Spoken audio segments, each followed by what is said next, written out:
कि सर्कस और जोकर हमेशा हंसी, तालियों और रोशनी से भरे रहते हैं, लेकिन हर हंसी के पीछे कोई ना कोई दर्द छिपा होता है और कभी-कभी वो दर्द इतना गहरा होता है कि वो हंसी को खून में बदल देता है। ये कहानी है नकाब वाला जोकर की, एक ऐसे जोकर की जो अपनी हंसी के पीछे ऐसा रहस्य छुपाए बैठा था जिसे समझ पाना हर किसी के लिए नामुमकिन था। वाराणसी शहर में एक पुराने, लगभग भूले बिसरे मायापुरी सर्कस की वापसी की खबर आई। लोग उत्साहित थे। बच्चों को रंग बिरंगे गुब्बारे, करतब और जोकरों की मस्ती देखने का इंतजार था। लेकिन इस सर्कस की एक अजीब शर्त थी, शो सिर्फ रात को 12 बजे होगा। शहर के लोग हंसते हुए कहते, अरे ये भी कोई समय है, लेकिन मस्ती है तो चलो देखेंगे। टेंट में दाखिल होते ही हर तरफ लाल नीली रोशनी, डरावना संगीत और जोकरों की अजीबो-गरीब हंसी गूंज रही थी। लोग खुश थे, लेकिन कुछ के दिल में अजीब सी बेचैनी थी। सर्कस शुरू हुआ। करतबबाज आए, शेर और हाथियों ने खेल दिखाए, लेकिन सबका ध्यान सिर्फ एक पर टिका हुआ था, मुख्य जोकर। वो लाल और सफेद कपड़ों में था, लेकिन सबसे अजीब बात थी उसका चेहरा। वो बाकी जोकरों की तरह रंगा हुआ नहीं था, बल्कि उसने लोहे का बना नकाब पहन रखा था, जिस पर हमेशा एक बड़ी सी मुस्कान उकेरी गई थी। लोग तालियां बजा रहे थे, लेकिन बच्चों को उसकी आंखें डरावनी लग रही थी, क्योंकि नकाब की आंखों के पीछे से झांकती उसकी असली आंखें मानो किसी भूखे जानवर की तरह चमक रही थी। उसने करतब दिखाए, हंसी के ठहाके लगाए, और हर बार जब वो हंसता, पूरी जगह पर एक अजीब गूंज फैल जाती। शो खत्म हुआ। लोग हंसते हुए घर गए, लेकिन उसी रात खबर आई, एक 7 साल का बच्चा जो शो देखने आया था गायब हो गया। पुलिस ने जांच शुरू की, लेकिन टेंट के अंदर न कोई सबूत, न कोई गवाह मिला। सिर्फ एक चीज पड़ी थी, एक लाल रबर की नाव। लोगों ने कहना शुरू किया, ये नकाब वाला जोकर ही बच्चों को ले जा रहा है। सर्कस ने इसे अफवाह कहकर टाल दिया, लेकिन अगले शो के बाद फिर से एक बच्चा गायब हो गया।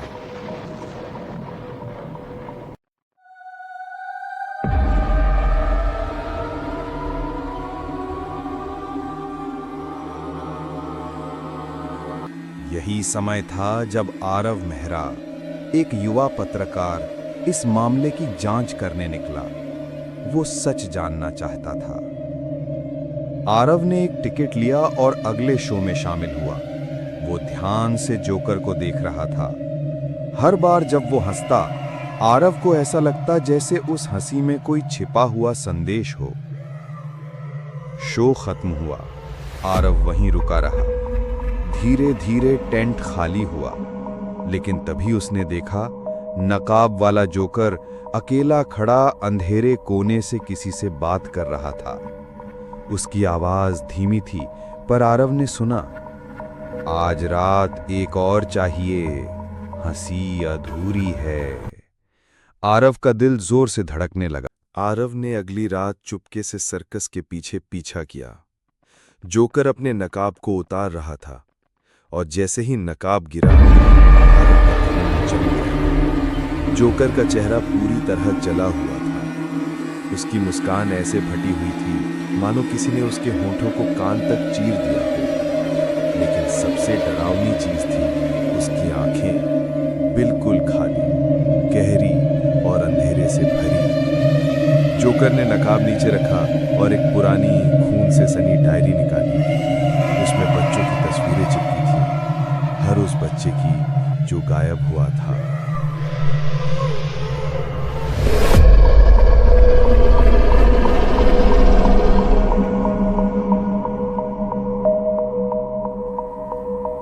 आरव ने और गहराई से खोज की।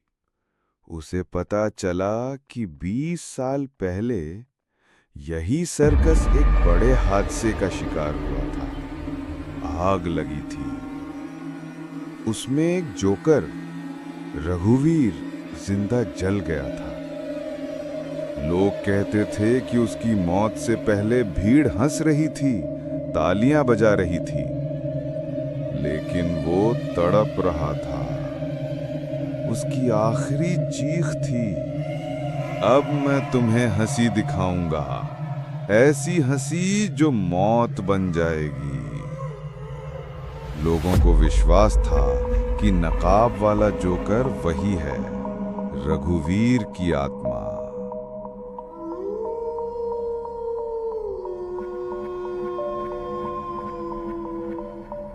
आरव ने पुलिस को बताया, लेकिन पुलिस जब पहुंची, सर्कस टेंट खाली था।